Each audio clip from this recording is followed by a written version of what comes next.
Today news, home values are rising in areas that have access to recreational cannabis. That's across the nation.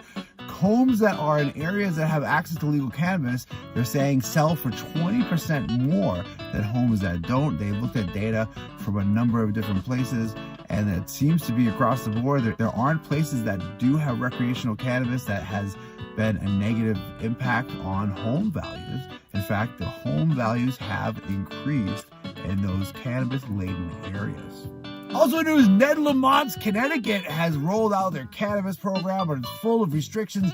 One of them is people can't buy more than a quarter ounce of cannabis at a time recreationally. Well, they're increasing that number to half an ounce. And initially that restriction was intended to prevent that cannabis from running out from all the medical and recreational dispensaries. They're trying to make sure the cannabis gets around. Well, I guess they're confident enough where they're saying you can now get a half ounce at a particular instance of purchasing cannabis. You could have an ounce and a half on your person and up to 5 ounces at home, as long as it's stored in the original packaging and not accessible to children. Also news, Japan has had a long history of hemp. They made probably the greatest hemp on the planet. In fact, all the robes and even the ninjas were growing hemp. They said they were growing plants so they could jump over those to practice their jumping skills. And a ninja at the end of that season could jump 10 feet in the air, which everybody already knows that about ninjas, but not how they did it. They did it with hemp.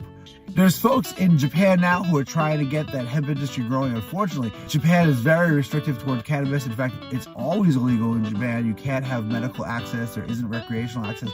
And if you get caught with cannabis, you might do up to 7 years in jail. It's a big deal. But that's also preventing people from growing hemp. It seems like they used to have 6,000 people growing hemp in one village in the 80s. That's now down to 12 people who are all in their 60s and 70s. But they're still doing it and they want to get it going.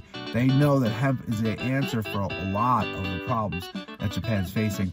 Economically, hemp can really turn things around. It gives people a means of production, enables them to build and feed themselves and clothe themselves.